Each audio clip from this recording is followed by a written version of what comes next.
I'd like to call the Fairfield County regular meeting to order, Monday, March 8th, 2021, 6 p.m. Can we get a motion to approve the agenda? So moved, Mr. Chair. Second. It's been moved and seconded for the approval of the agenda. Any discussion? If not, all in favor? Aye. All opposed, nay? Okay, agenda stands approved. We have an invocation by Councilmember Gilbert. Let us bow our heads. Father, we give you thanks for this opportunity to come before you in prayer, Lord God. We ask that, Lord, what we do tonight be pleasing in your eyesight. Lord, we thank you for the opportunity to serve your people. We ask for your guidance. We ask that, Lord God, that we do things for the welfare of Fairfield County as a whole. Lord, we thank you and ask you to bless each and every one under the sound of my voice. This I pray in your son, Jesus' name. Amen. Amen. Amen. Okay, can we get, we're down to approval of the minutes. Can we get a motion to approve the minutes of both meetings, the special meeting February 18th, 2021, and the regular meeting February 22nd, 2021? Are we going to do both of them together, Mr. Chair? Okay. I make a motion. Yes, I make a motion to approve both sets of minutes, February 18th and February 22nd regular meeting. Second. It's been moved and second that the approval of the minutes. Are you ready to vote? Any discussion? All in favor, let it be known by the word aye. Aye. Opposers, nay. So approval of minutes 6-0. Before we go any further, I would like to express Mr. Trapp regret for not being able to be here tonight. He could not come, but he did notify me that he would be absent tonight. So again, I want to thank him for his service. Public presentations, none. Public hearings, none. We're down to ordinance, resolution, and orders. A, second reading, ordinance number 765, authorizing the First Amendment to the Master Agreement governing the Forest Acres Business Park between Fairfield County and Richland County and other related matters. Before we, can we get a motion for approval? So moved, Mr. Chair. Second. It's been moved in second that ordinance number 765 be approved. Mr. Taylor, do you want to give us any comments concerning this before we? Yes, move certainly. to- I'd love to. This is in relation to an arrangement that Fairfield County has with Richland County. In order to do a fee in lieu of or give a company or a developer certain incentives, you have to have that company or that development in a multi-county park.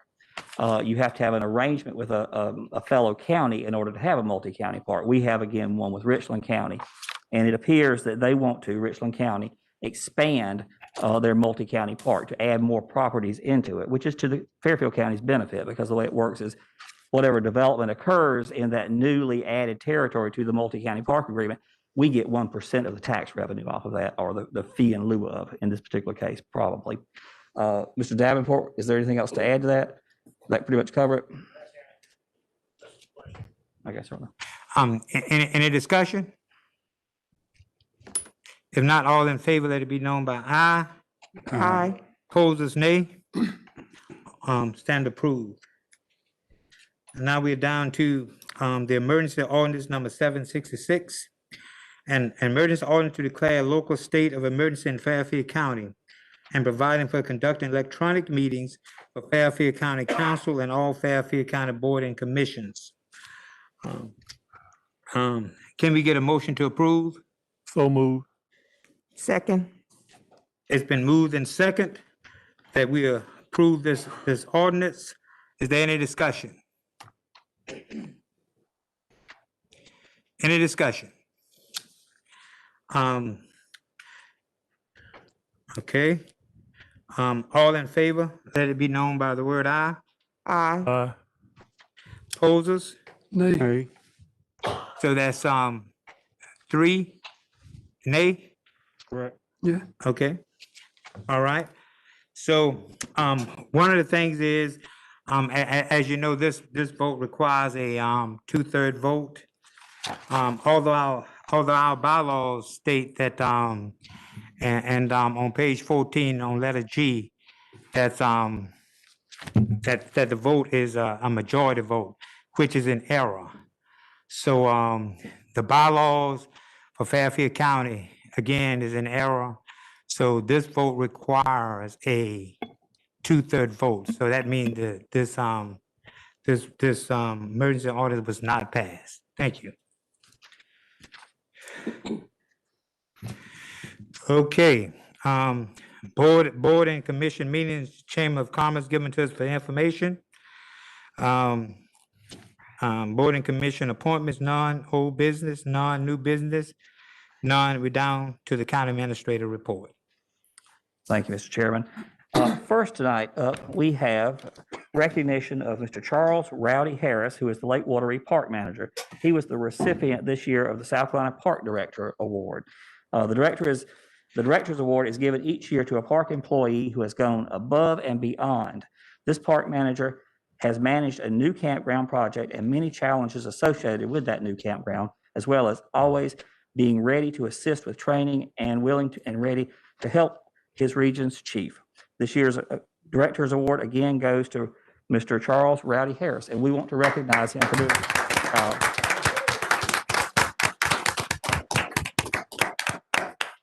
Lake Watery is a wonderful asset. The park's a wonderful asset, and again, we want to thank what he does for us.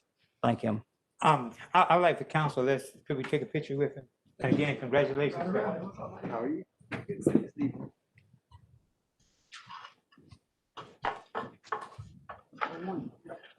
Yep, there we go.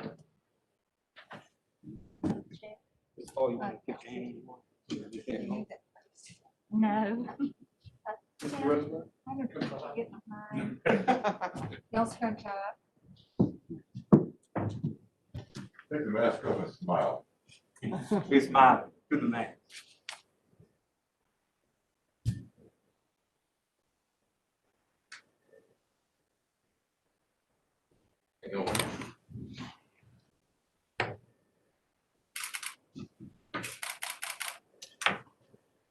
Thank you so much. Appreciate it. Thank you. Thank you. Thank you. Yes, sir.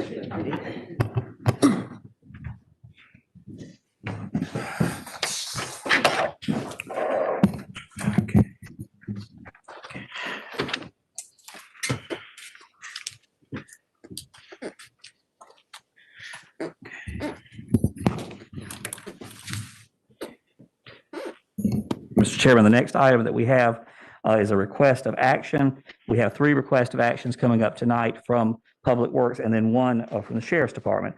These have all been before the Finance Committee meeting and have all been recommended for approval to council. The first is a request of action from the Public Works Department to request the purchase of a 2021 Caterpillar 120 motor grader. This item was budgeted. It is under state contract. It was budgeted for $239,400, and it is coming in under state contract at $169,913. Repeat that amount, please. It was budgeted at $239,400, and it's coming in at $169,913. All right, thank you. Council, can we take, all of, no, let's do them separate. Let's do them separate. Can we get a motion for approval? And then we have Mr. Burrows to talk about it, if we need to. Motion to approve. Item B, Section B. okay, can we get a second? Second. It's been moved and second that we approve the request for action for the Public Works Department request to purchase a 2021 Caterpillar 120 motor grader that was budgeted. Any discussion? Any questions from anybody? From the council? Okay, are you ready to vote? All in favor, let it be known by aye. Aye. Pose the same? No opposers. Okay. Taylor. The next item again is a request of action from Public Works Department. This is a request to purchase a 2021 Western Star CC 9D roll-off truck. Again, this was an item that was budgeted, went before the Finance Committee, was recommended. We budgeted it for $180,000, and it come in under state contract at $170,304. Motion to approve, Mr. Chair. Item C. Second. Okay, it's been moved in second. Any discussion? All in favor? Aye. Aye. Any opposers? Nay? Okay, stand approved. The third request of action that we have from Public Works Department is a request to purchase a New Holland TS6-110 tractor and side mower, a Diamond DSR 072. This was an unbudgeted item, but again, it did go before the Finance Committee meeting and they recommended approval based on the fact that Mr. Burrows and his department had $86,174 in savings. The cost of this particular piece of equipment is $90,572, and the remaining balance, $4,397.90 would come out of his operating budget, which he also had savings in. Can we get a motion to approve? So moved. Second, can we get a second? Second. It's been moved in second. Again, a request of action, Public Works Department request to purchase New Holland TS6-110 tractor and side mower. It's an unbudgeted item. Any discussion? I got something, Mr. Yes, sir. Chairman. Mr. Taylor, do you or the county attorney know if there is a county procurement manual that provides any direction on the process for purchasing unbudgeted items? We do bring those back to council. I think they have to meet certain thresholds above $25,000, I think is the way it's written now. Is that correct? Thank you. Question. Ms. Robinson? I noticed you said savings. Did that savings come from prior? Where did it come from, the savings, is what I'm questioning. It came from, it was a mix of, this was capital items, and then, you want to talk? I'm sorry, the $86,000 worth of savings came from other capital purchases that actually came under budget. So he was under budget in his other purchases of $86,000. And again, this one is a little bit over $90,000. So he only leads. I was just curious, I heard savings, the savings sounds good, so I was just curious where that come from, so thank you. Okay, any other discussion? All in favor? Aye. Aye. Opposers? Nay? No opposers? Stand approved. Then the final request of action that we have is from the Sheriff's Department. This is to replace 4 vehicles that were wrecked. We do have an insurance settlement on these of $96,911.36. However, the total cost is $148,200.54, which leaves us an out-of-pocket above and beyond the insurance reimbursement of $51,289.18. This has again been before the Finance Committee meeting with a recommendation to approve. The $51,000 would come out of the Vehicle Replacement Fund, which I think does currently have a balance in it. Motion to approve, Mr. Chair. Second. It's been moved and second to approve the request of action for the Sheriff's Department request to replace 4 total vehicles, less amount received from insurance. Any discussion? All in favor? Aye. Aye. Opposers? No opposed, so it stands approved. Thank you, Mr. Taylor. And now we're down to the county council time and discussion with the delegation. So I'll begin this discussion if you don't mind. One of the things we did, we asked Representative McDaniel and Senator Fannin to come and be able to talk with us and talk about some of the things that's going on, I guess, at the state level, but also just to have a conversation with them around the things we're doing and the things they're doing. But let me begin by saying this. I think it's probably sometime in February, but I believe the General Assembly was in session, so I might have the date a little bit wrong. But one of the things that happened is Mr. Taylor had called me in because there was we were talking to a business, and as we was talking to that business, we needed Representative McDaniel. Okay, and what I did is Mr. Taylor asked me could I talk to her, contact her. So what I did is I texted her. She was in session, but we told her about how important the call was.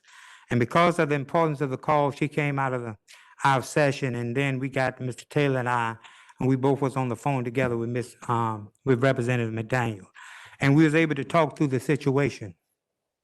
But then I guess it's probably about 3 or 4 weeks ago, we had a situation where we was talking to a business leader. I can meet that morning, but again, the General Assembly was in session. So what we had to do is rearrange a meeting with us so Senator Fanning could come, and he broke out. He came that evening. We met that morning. Senator Fanning came that evening, so we can make sure we talk to this this business leader with concerns of what we're trying to do. So again, I want to thank them for their commitment to this county and the work we are doing to try to recruit and get industry. Again, thank you for your work.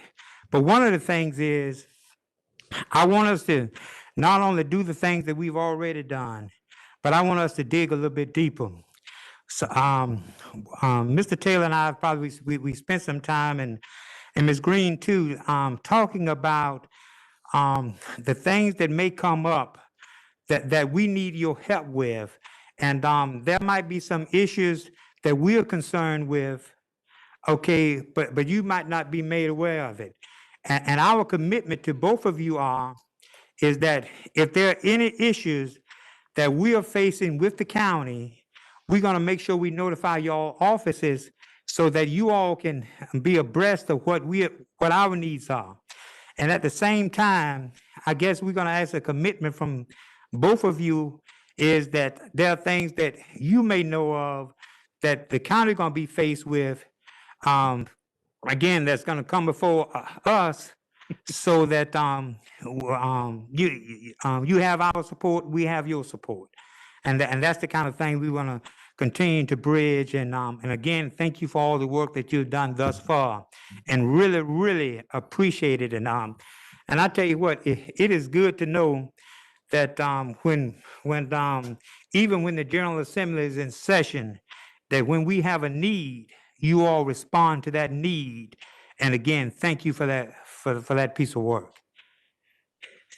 Thank you, Mr. Chair. I'd like to turn it over and let my tag team partners start. I will tell you, there is nobody that is a tougher fighter in the South Carolina House of Representatives than your Representative Annie McDaniel. She fights hard every single day, and if you know her, she does not mince words. And so I'll let my hard-fighting tag team partner, Representative McDaniel, kind of start off. We're just going to kind of give you an overview of where the General Assembly is now, and then we'd love to take any questions you may have. Representative McDaniel. Thank you, my tag team partner, Senator Fanning, and thank you for all you do ensuring that any legislation we send over to your side is passed. And thank you for cleaning up some of the legislation that we send over there that really needs cleaning. I want to say good evening to everyone that's here tonight, and thank you, Mr. Chairman and council members, for the invitation, and Mr. Taylor, to Council Lady Green, Miss Laura, Miss Patty. I want to say, and everyone, all the other females in the audience, I want to say Happy International Women's Day to you. No disrespect, and with all due respect to the men, this is International Women's Day, and I hope you guys have had a wonderful day. And then I want to say thank you all for your support. Thank you for supporting me as your representative. As Senator Fanning said, it is tough, and sometimes we have to fight, and I mean we have to fight hard. As you all know, Fairfield County, we are a Democratic, majority Democratic county, and the General Assembly is majority Republican. So a lot of the ideals that we fight for, we believe in, sometimes I say, maybe a little different from our individuals on the other side of the aisle. So we do have to work hard. I don't know if any of you were here when the House Speaker, Jay Lucas, he worked here as county administrator for a little while. Was anyone here then? Or remember that? Yeah. Okay. Just only one person? Okay. Well, whenever you see him, please remind him, Terry, how important it is that he support legislation regarding Fairfield County. And you too, Mr. Swain Whitfield. He often reminds me. So I received some requests from the county council, from Ridgeway Town Council, and Jenkinsville. And I've submitted those requests to be included in our budget regarding recreation. So I'm asking you all to pray that we get those items for Fairfield County. I don't know if you've been watching the newspaper and seeing what's been going on with the earmark funds and the different things that's been occurring there. But we're hoping they're going to get to a point where the earmarks are distributed to all of the members of the General Assembly and not just those who sit on Ways and Means and a few others. The first thing I want to ask you all to do is to, if you have not done so already, download the South Carolina Legislature app. It keeps you informed of what's going on within the General Assembly. You can watch any of the subcommittee meetings. You can watch any of the committee meetings. You can watch any of the debates. Most of the work that happens on the House side happens in the subcommittee. And anyone who sees an item on the agenda that you may want to come speak about, you're more than welcome to. You just have to call and get your name placed on the agenda to be able to speak. If a meeting is coming up and there's something that you would like for me to bring up for you, I have no problems doing so. We had a, when they was discussing the teachers' vaccinations, I received a call from my pastor, and he wanted them to consider moving the clergy up for the vaccinations because of the interactiveness they were still having with members of the churches. And so I went to that subcommittee and spoke for him. So y'all please do not hesitate to reach out. As a pre-filing, what pre-filing is before the session starts, the beginning of the 2-year session, we have until usually sometime in November or December. This year they split it up in 2 to pre-file bills. And we had about 400 bills that was pre-filed. And since then, we probably had just as many filed. So that's a lot of bills that we have to go through. I normally try to study the, when they set the agenda for the meetings, the bills that are coming up, so I can make sure that I'm abreast of those bills. If there's a bill that you're aware of that you would like me to consider or go to that subcommittee chair and ask to bring up, feel free to give me a call and I will try my best to do what I can do to make that happen. Just want to very quickly, for those who may not know, and Senator Fannin will probably finish or pick up where I may miss something. Some of the things that we are responsible for as your legislative delegation. We appoint a person to the Midland State Board. We appoint the Veterans Affairs Director. We approve part funding. Each delegation gets a certain amount of Parks, Recreation, and Tourism monies that we're able to allocate. Those are some of the things that we're responsible for locally. As a General Assembly, we're responsible for making appointments to the boards and commissions for Board of Trustees for the colleges, for the judges. We appoint the judges. We appoint the Public Service Commissioners. We Will Gray board members. So there are a lot of appointments that we do have, and we welcome you all to look at those applications and look at when the appointments, vacancies are open. And if there's something you're interested in, we definitely invite you to apply. Real quickly, some of the bills that are kind of pressing right now.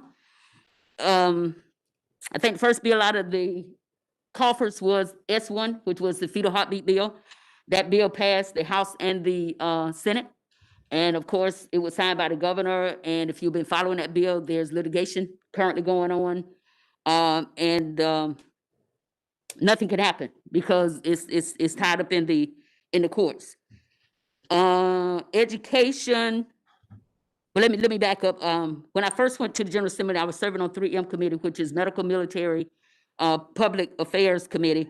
Now I'm on the Education Committee. Sometimes you need to be careful what you ask for, because you just may get it. But some of the bills that we passed there, one in particular, there was a young lady that came and testified because she received, she was a paramedical fellow.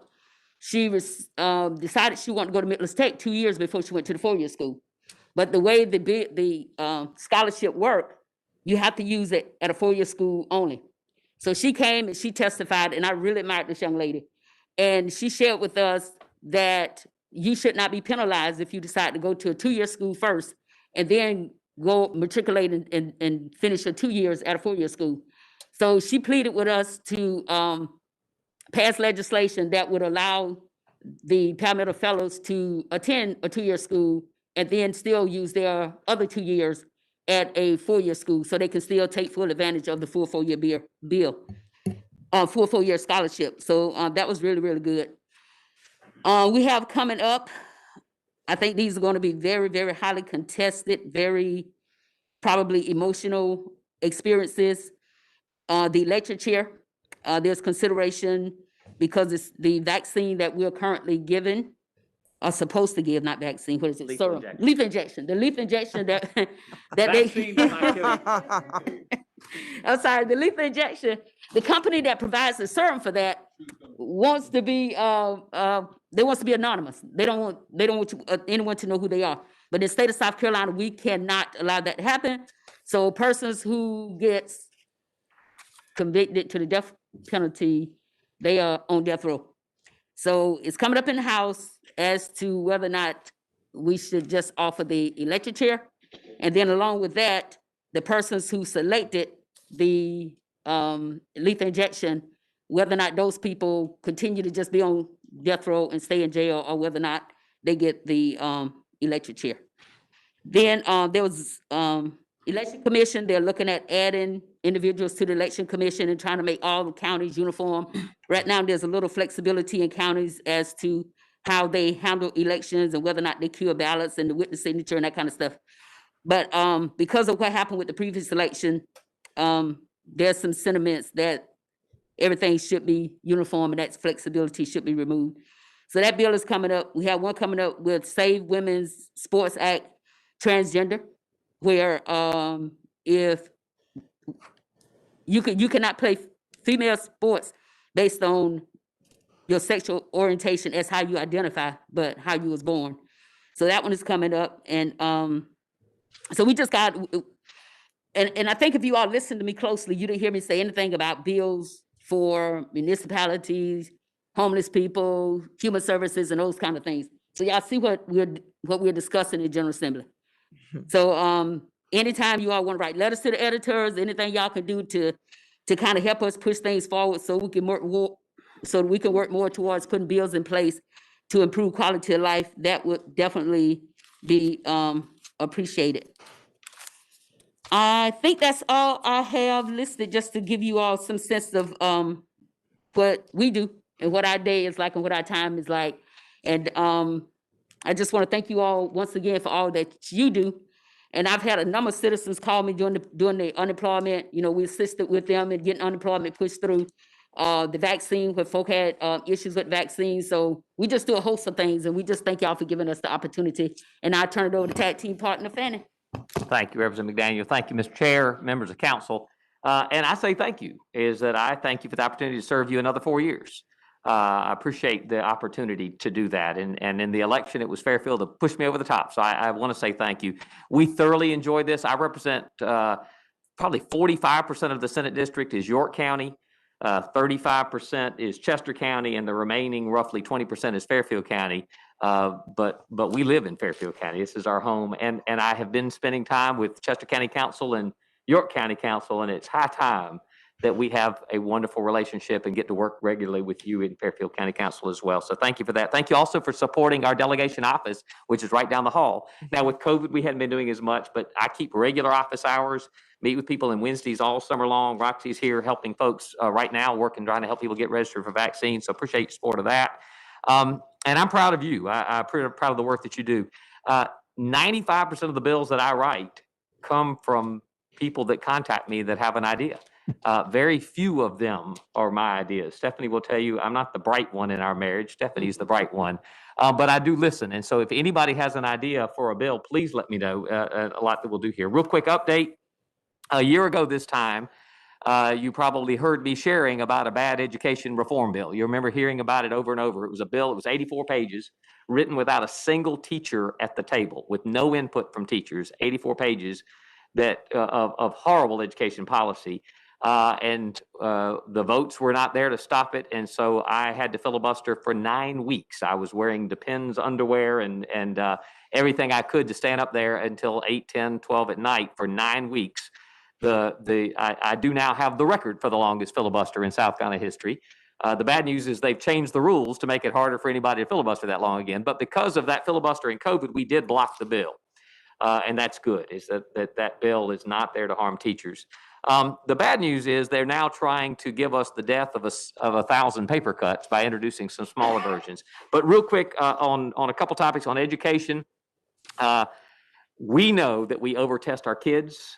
If you have kids or grandkids in school, you know that once you get to May, schools have to shut down, and we spend a month taking high-stakes standardized testing that don't give us near the information we need. Those MAP tests that we give throughout the year give us more information than we need. The testing industry is the only one making money off of, or making any benefit off that. They're making $80 to $100 million a year. I was able to effectively get an item in our concurrent resolution last June that would suspend high-stakes standardized testing this year for the main purpose of, we know the test scores are going to be low, and we need to maximize time with teachers in the classroom rather than spending a month taking bubble-up tests. Annie helped me in the House. We got it passed. Unfortunately, the Trump administration turned it down. So we submitted it again, and then the Biden administration turned it down. So teachers have now been thwarted by both parties. It was a bipartisan thing. So you will have schools shutting down May 1st to take 3 straight weeks of standardized tests that will take us away from the time needed to be spent with our students. One piece of good news, S16, I'm a sponsor of this bill. It passed the Senate. It's now in the House, and I know we'll get it through. But school finance, economics course. Anyone remember taking economics in high school?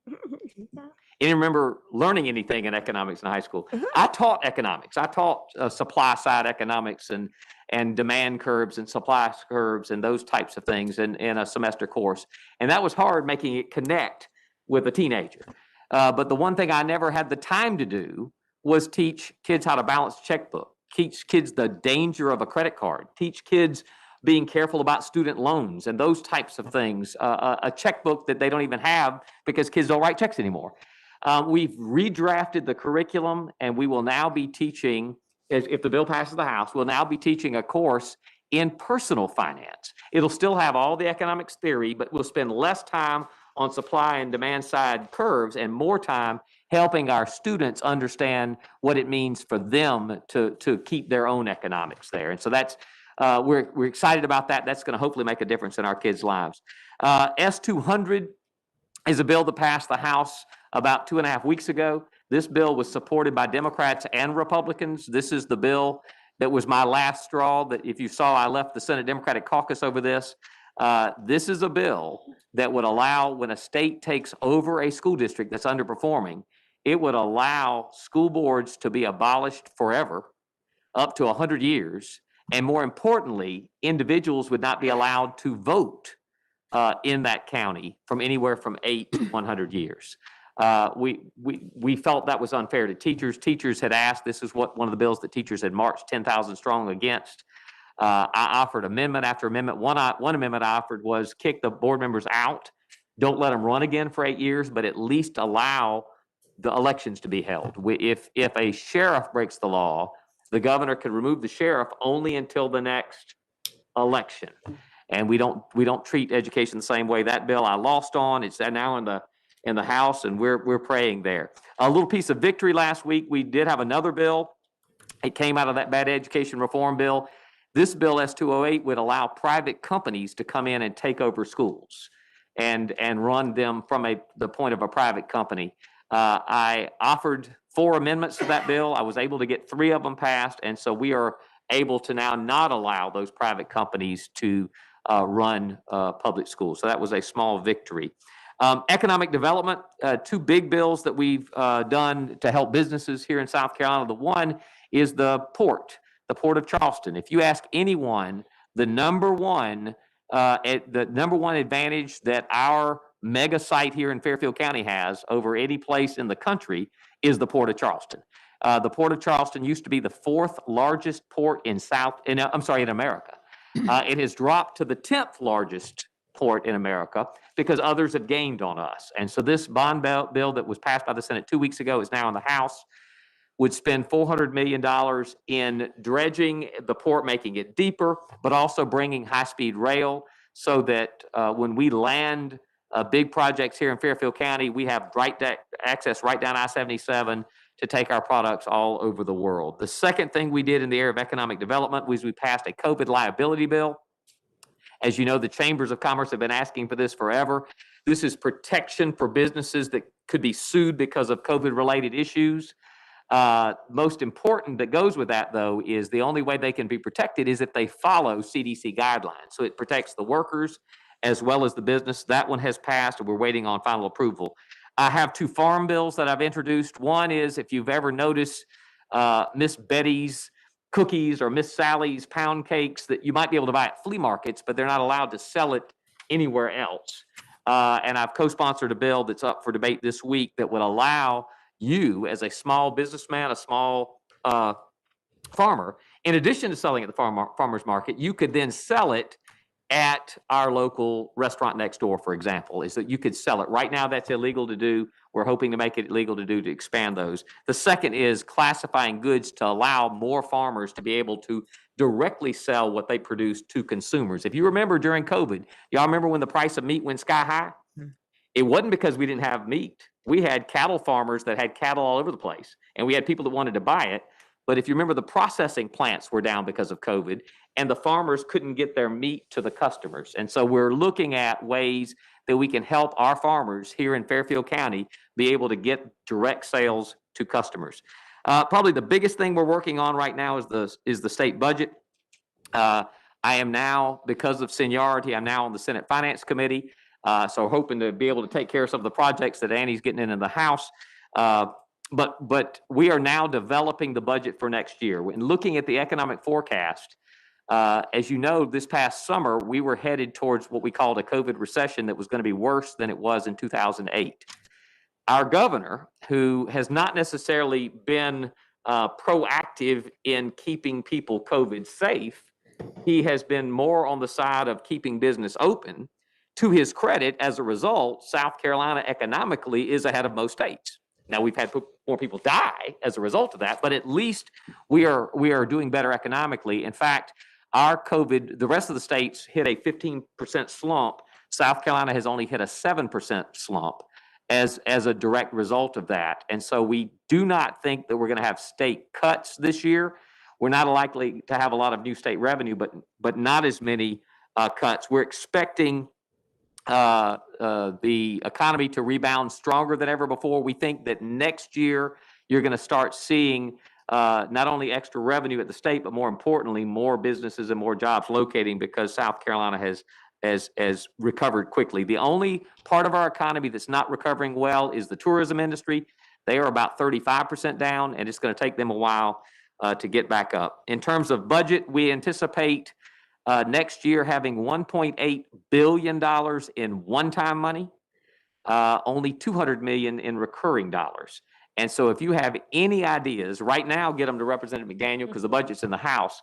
But if you have any ideas, this is not the time, unfortunately, to ask for recurring dollars, but this is the year that is the time to fix that college building that hadn't been repaired forever, or that armory that hadn't been repaired forever, those one-time needs. Please let us know what we can do to try to see if we can get that in the budget. The three big issues that we have last this session. Yes?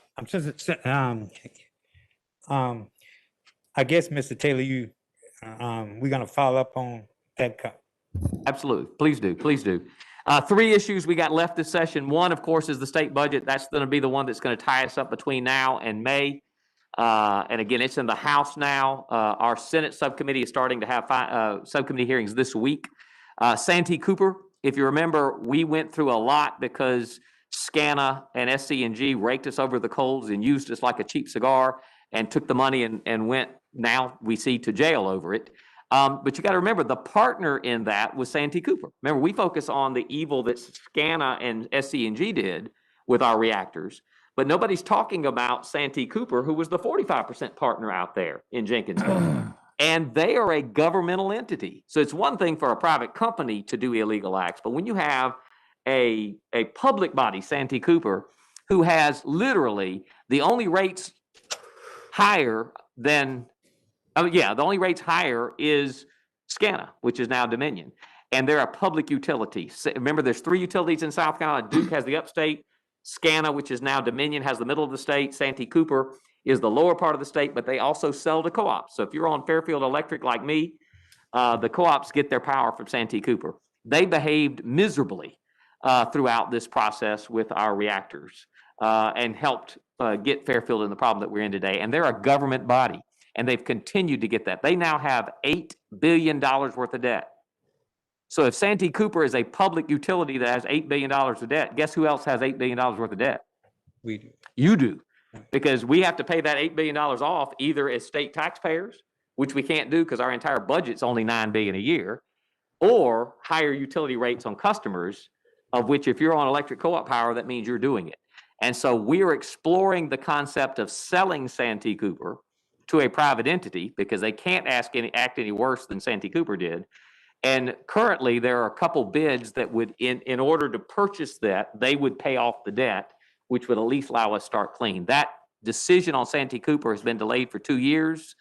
And it's going to come up this session. And then the third thing is redistricting or reapportionment. Remember, every 10 years we do a census, and then we take that census data to redraw the lines. Y'all will be redrawing lines, of course. But the General Assembly draws lines for the Senate and the House, but also for U.S. Congress. And so we'll be looking at census data. That census data usually gets to us in March. We've been informed that the Biden administration is taking more time to make sure that that data that took longer because of COVID gets good. So we probably won't get that information until the fall, but we will be redrawing lines. And it will be up to us to make sure, for example, in the Senate and the House, that we keep Fairfield whole, but also that we look for those types of things to happen. So at this point, that was, I would say, a brief overview, but I think that ship has sailed. But that is an overview of what's going on in Columbia. We'd love to take any questions anyone may have. Before council have any question, I think, Mr. Taylor, you wanted to, did you have any comments around anything? I guess you had some of the same concerns I had around being able to let them know about any Yes. pending bills and stuff. Right, yes, again, just open communication, like you expressed earlier, anytime that we have something we feel you all need to know, we will try our best to communicate it, and we would appreciate that in return. I do want to get with you all on the potential, that one-time money that really, again, made my ears perk up, because we have a lot of needs here in Fairfield County. I would like to get before you all and kind of express some of the projects that we might could help get funded through that. And that's a good question. I do want to make sure that I have met with Ty and Jason in the past on that mega site before. And so sometimes the money comes directly as a line item for the budget, but other times, like here, it may come through commerce. And so I think the answer probably from y'all is we don't care how we get it. We just need to get the money. So I just want you to know, in the past, Fairfield has gotten some money, but it hadn't been a line item in the budget. It has been through commerce. We need to make sure that one way or the other, that we have our needs met as well. We have a little bit of sadness, and that is Bobby Hitt is retiring. Bobby Hitt has been our commerce director who has brought things all over the state. We have Volvo because of Bobby Hitt, BMW because of Bobby Hitt, GT Tire because of Bobby Hitt, and many things in Fairfield because of Bobby Hitt. Bobby Hitt is the one that is so in love with that mega site, which is the best mega site, at least in the Southeast, if not one of the best in America. Fortunately, Bobby Hitt still lives here, but my stress is the governor's getting ready to pick his replacement, is that he picks somebody that when he walks in the door knows that he's inherited as his number one priority the Fairfield mega site. And so we are appreciative of Bobby Hitt. We're going to be celebrating his lifetime of dedication to Fairfield County, but we're going to be making sure that no one loses focus, because Governor McMaster and Bobby Hitt have made sure that Fairfield mega site was their top priority. And we're going to make sure whoever he picks knows, or she picks, no, he picks, could be a she, that he or she makes that Fairfield site continue to be their number one priority. Okay, any questions, any comments from council? Just got one question. Thank you. Thank you Yes, all for sir. coming anyway. As you know, we have a lot of veterans in this county and we are without a VSO at this time. So I'm just curious, you guys got any time frame? Unfortunately, that's a personnel matter, so I can't discuss the specifics of it, but we are desperately committed to making sure we get the very best person for that position. That's an excellent point. Okay. And y'all know that not only do I sit on the Veterans Affairs Committee, but as a veteran myself, I know the needs that veterans have, and we want to make sure that we get the very, very best person for that job. Thank you. Has that marijuana bill has any more leeway come with it? No, I was hoping that some of it would have been smoked last week when we were on the because we are dealing with some craziness down there right now. Literally, someone spoke up in the middle of the electrocution debate and said, "What about firing squads?" Next thing you know, it's amended to the bill, and the bill now brings firing squads back because someone was watching a Western. Someone got ready to mention the guillotine, and I just ran and put my hand over their mouth because that would have made it into law. So I'm scared some of our folks may be sampling that illegally, but no, there's no movement at this time. Okay. Good question. Other questions? I know other states are, that's why I asked. So. No, there's a bill Yeah. that will be debated, and I should have had it up there. It will be debated this session. It just hadn't made it to the front yet. Okay. And you're right. I think, if I'm not mistaken, 39 of 50 39, states yeah. have passed that. I will tell you, to answer your question, this bill would be the most conservative bill, meaning the most monitoring. This bill is not the Colorado stop in and smell a whole bunch of stuff and leave. This is the single of the 39 out of 50 states have passed it for medical use only. This would be the strictest, most overseen by a medical doctor, not the whole Lace Brownies party type thing of any state in the country. And we think it will be debated sometime this session. So I did not mention that. Thank you for mentioning that. I appreciate that. Okay, Before you leave that particular bill, that bill was in my subcommittee last year. Okay, And tell me about it. yeah, and the law enforcement was totally Against it. But it's my understanding as Senator said, it will be debated. And I think the reason why they didn't finish debating it last year is because the election was coming up Mhm. and they didn't want any consequences. Now, y'all didn't ask this question, but I assume you were subliminally asking about local government fund, because that should be one of the top questions for us. The good news is in last year's budget, we were fully funding the local government fund.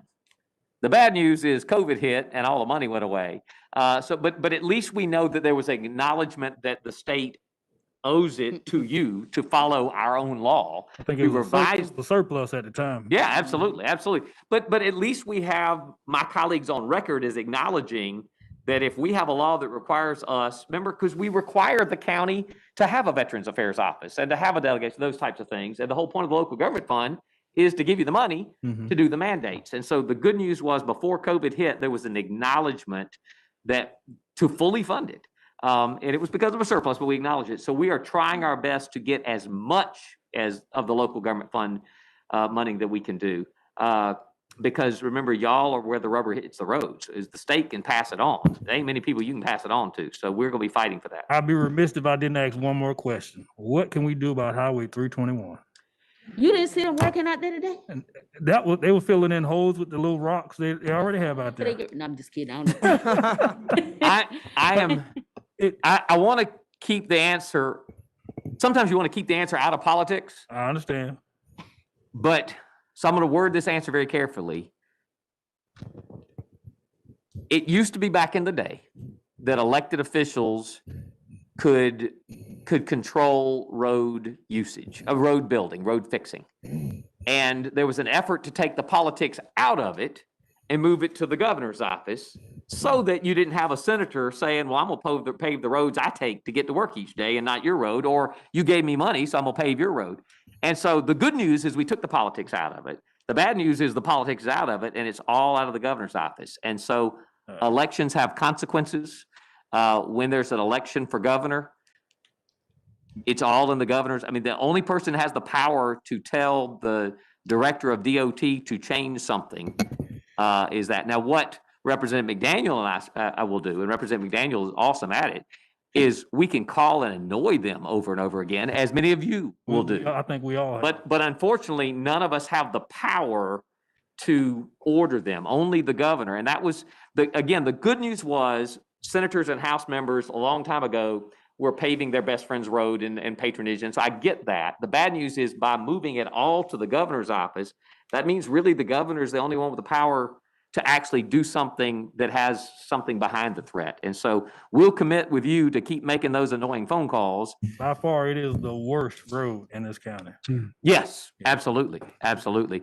And I will tell you, I was in Chester on Friday, and there is a horrible road in Chester, and I have taken pictures of the road and handed it to them. This is 21, remember it came up north of that, and we can't make them do it because it's all in the governor's office now. And so I hope that you do know the governor's race is coming up. There will be 6 people running in the Republican primary for governor.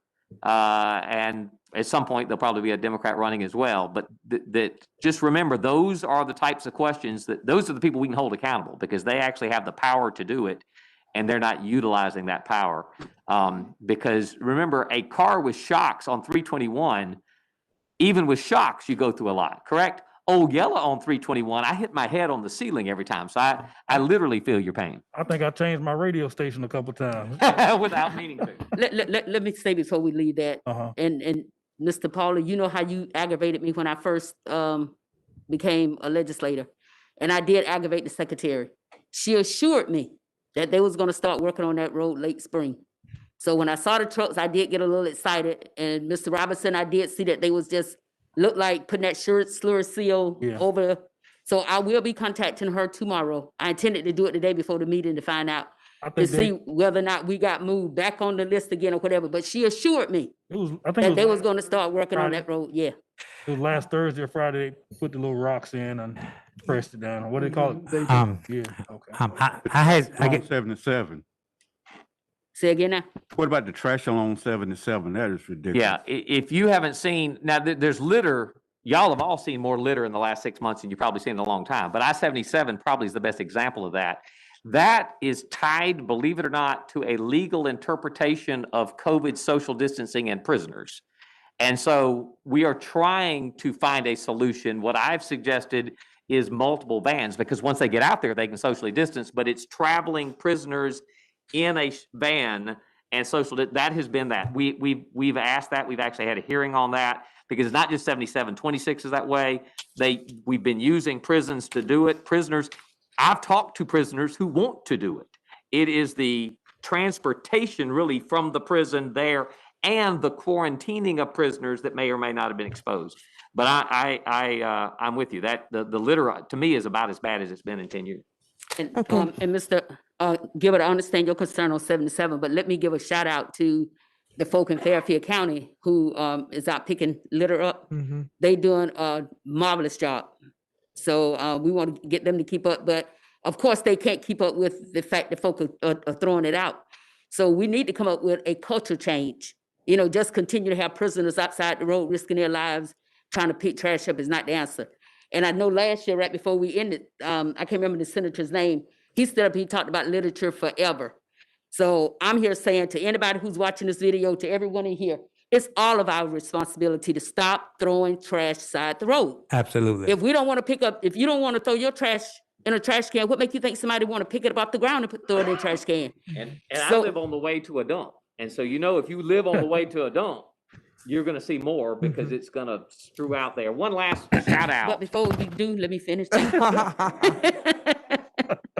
I would just like to say that if you guys could just help us in marketing and just putting out there, and I think the litter control officer maybe do a better job of no, I won't say better job, but whatever we can do to help with this litter problem, we want to be able to do it. But it's something I hate and my stomach spins, and not just the trash. You see mattresses side the road, you see commodes side the road. I mean, come on, y'all, that is just totally uncalled for. Tires. Yes, I would like to make mention of something. We know that Fairfield County is a food desert, and that we have portions of this county where people are not necessarily getting enough food. What with that $1.8 billion do you think can happen with the one-time funding that might address that issue? Now, I'll be honest with you, if you can think of a way that we can tackle food with one-time money, I'll be glad to look at it. That is the reason, though, I introduced those two bills. It doesn't get the money spent on the food desert, but the reason I introduced the retail sale of farm-baked or home-baked goods was that we have folks that want to sell, but they can only sell at the flea markets. We need to be able to access the small stores to get farmers that sell their goods to be able to be carried in others. So the reason I sponsored those two farm bills was to tackle that problem. I don't know exactly how we can bulk buy food and but if y'all have ideas, let me know. But that your specific point is why I drafted those pieces of legislation, because I point out that if you live in Greenville, then who cares if somebody's baking goods and can't sell them? Because you got 8 billion choices every day. But if you live in Fairfield County and we've got Food Lion and IGA, and then we have some mom and pop stores throughout the county, but we also have farmers that produce stuff. They produce milk and eggs. They produce baked goods. Why we can't take the farmers we have and connect it with the business? That's the reason I purchased it. But yes, if you can think of a way we can utilize money to do that, I am all in. Yeah, and then the other part is taking a look at broadband access. Ooh. You know, I think that essentially that in and of itself, taking a look at our children not being able to adequately connect to the internet during this virtual learning time has really been an issue. Yes, and that one I did not mention because we did it last session, but that is some good news that we can say we've already done. And we think that you'll start seeing something in Fairfield within the next year or two. But we passed a broadband bill last year that allows electric co-ops. So this won't help all of Fairfield County. But if you are on electric co-op in Fairfield County, electric co-ops are now allowed to either A, provide internet themselves, and it has to cost within certain cost frames, or B, what they're more likely to do is subcontract it out. And the person they subcontract it to now gets to use the waterways for free, the telephone poles, all of that infrastructure. Because one of the reasons that I struggled, and I know Representative McDaniel, when she was reaching out to all these internet companies, was we are so spread out, it's not worth buying right-of-ways to run to two people live on the end of the road. What we've done in passing this broadband bill that we're already seeing happening in Lancaster and in York, and it's already been piloted by Fairfield Electric Co-op, I believe in Newberry right across the river, and it's going to be coming here. But the electric co-ops already have the right-of-ways, they already have the poles, they already have the infrastructure in place that has been the one thing that internet providers need. This bill allows either electric co-op to do it themselves, or it allows them to sell it to a third-party vendor with us keeping the cost down to that. So I think you're going to see that happening soon. If you're not on electric co-op, the bill only allows us to expand into non-co-op once we get the co-op done. Does that make sense? And so that was only to get the votes to pass it, because quite honest, I don't know if anybody's here, but the other electric utility providers would have blocked our bill if we ventured too much out of co-op territory. And I'm speaking as someone who has dial-up internet at my house. I'm with you. Amazing. Okay, are there any other questions of our delegation? So what we can do is, if anyone just have any county council time, anything they did want to say, we can, but before we, Mr. Taylor, you got any questions of them? There's one thing I meant to, and under my report, I failed to introduce our new attorney, Mr. Charles Boykin, who is with Boykin and Davis Law. I just want to make sure that I introduced him to everyone.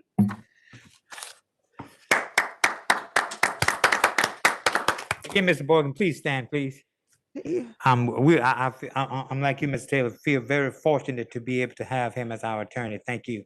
I think he's rated preeminent. So again, thank you for deciding to join us.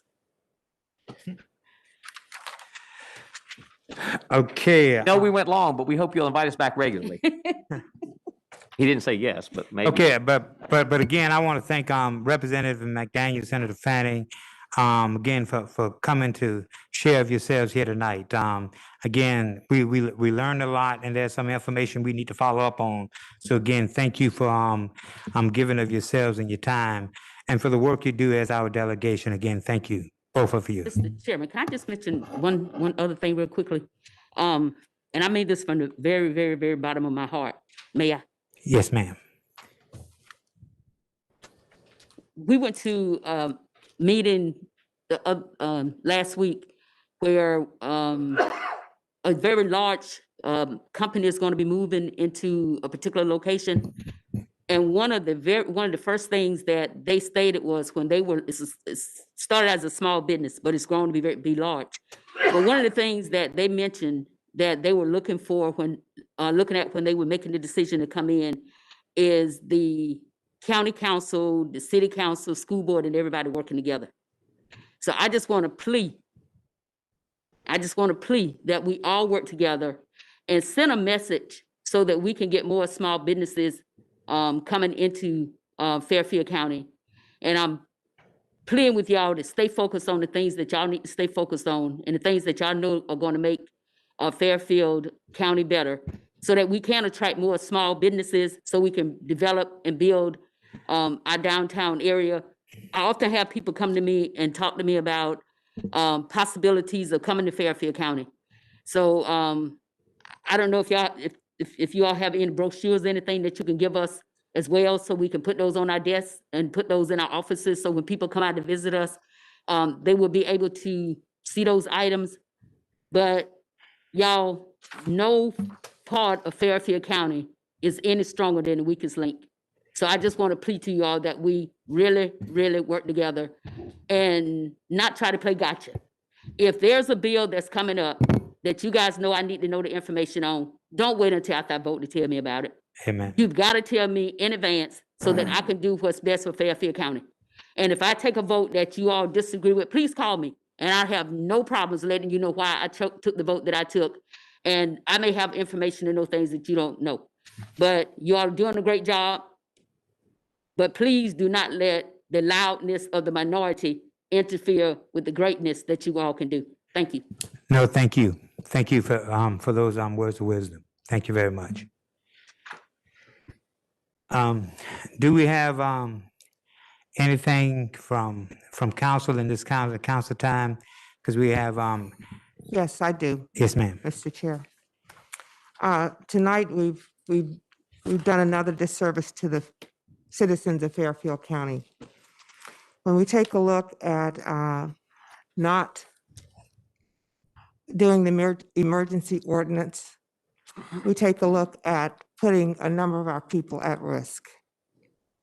I know that a lot of people here want to weigh people coming into the building against health. Health and safety is really very important. I know that many of you, like me, have lost relatives, friends, and everyone to COVID. And it has not been a pleasant deal. I've not seen my grandchildren or spent extra time with them in the last year. Now, I think that most of us around here, everyone who got their shot, raise your hand.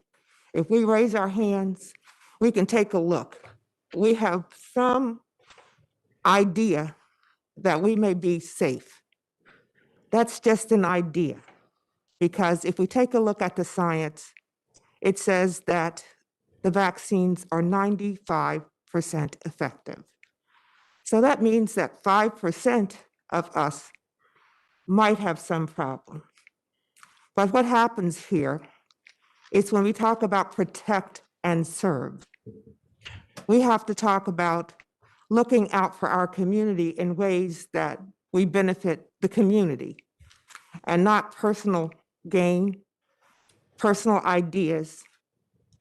When we try to serve, we have to really take a look at making some decisions that might not necessarily go with your group, or we have to make sure that we are taking a look at the safety of our people.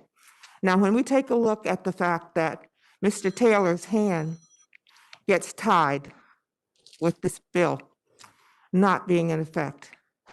Mr. Taylor cannot make decisions if we take a look at this ordinance in its entirety about whether or not he can close down a section of business that has COVID, a COVID outbreak.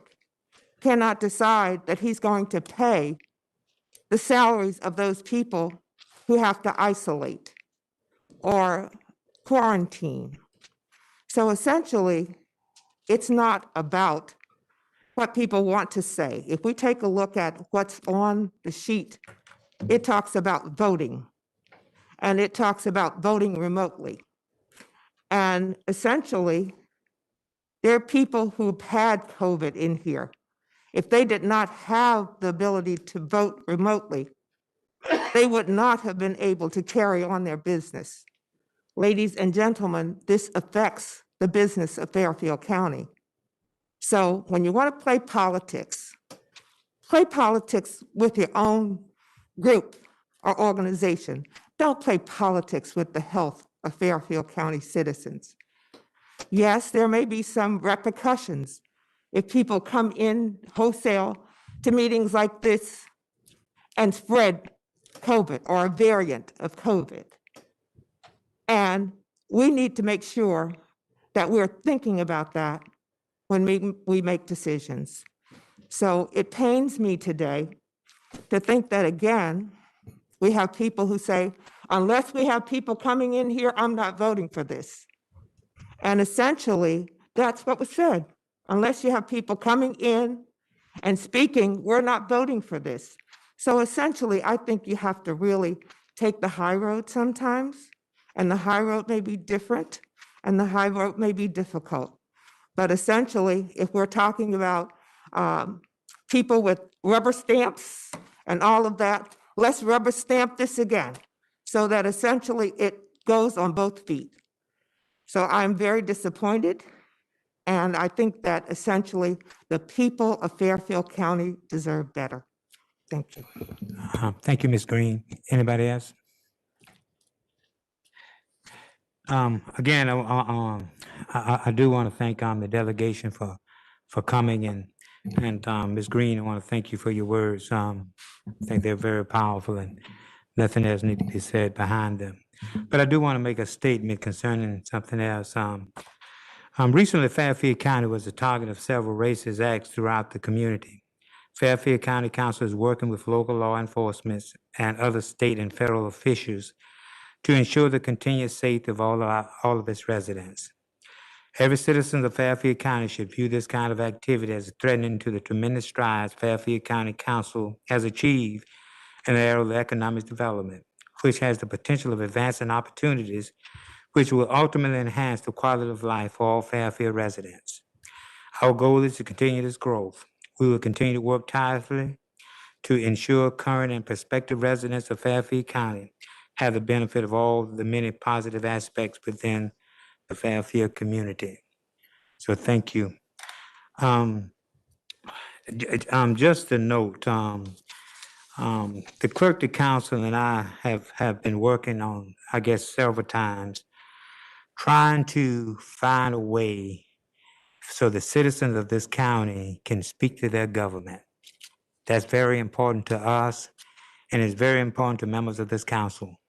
One of the things we thought we were going to be able to do tonight is pass the emergency ordinance so we could put that in place. We've developed plans on both times. I think one time she engaged the IT community, and last time I think we talked Tuesday, Wednesday, being able to make sure we're able to do that. But one of the things, in the midst of not being able to pass this off today, one of the things I want to do to the public is to make sure you understand that our intent is to have you to speak to this government. So we're going to find a way to do that, okay, even by not passing the ordinance. We're going to try to get that done. Okay, so hopefully, if not by the next meeting night, we're gonna provide some means to do that. We don't know exactly how we're gonna do that yet, because as Ms. Green said, we don't want to put people at risk. So again, I want the public to know we are working on trying to get that accomplished.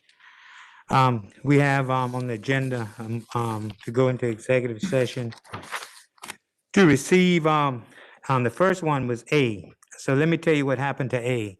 Mr. Bobby Hick, was to be here tonight with us, but, his secretary called and said, they could not make it, he could not make it. We don't know what that's about, but again, I guess we heard that it was something to do with the legislator, right? We did, yes. So he cannot be with us tonight. So the item B is the receipt of legal advice regarding a pending legal matter. So if we can get a motion to go into executive session. So move, Mr. Chair. We didn't need to amend that to remove it off of executive session.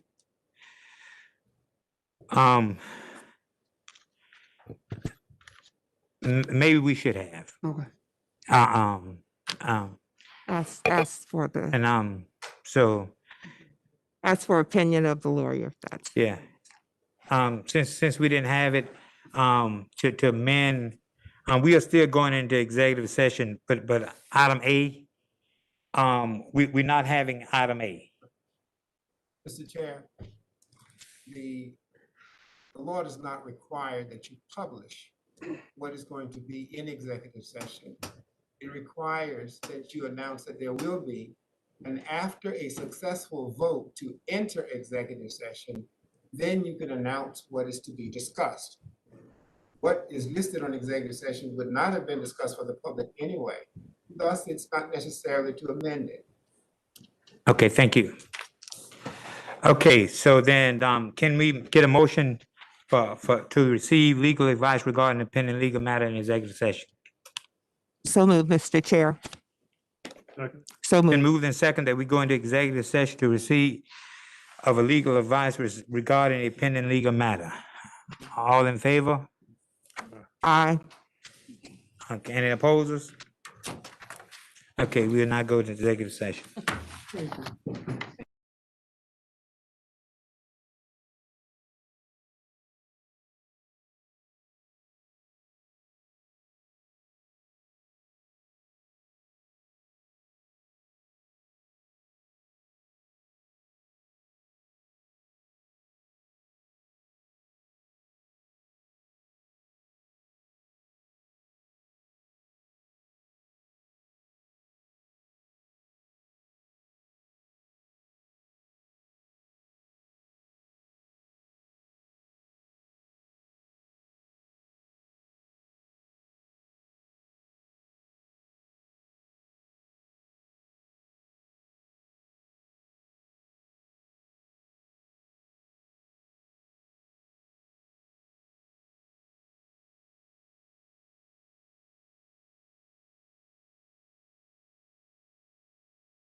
Um, can we get a motion to come back out of executive session? So move.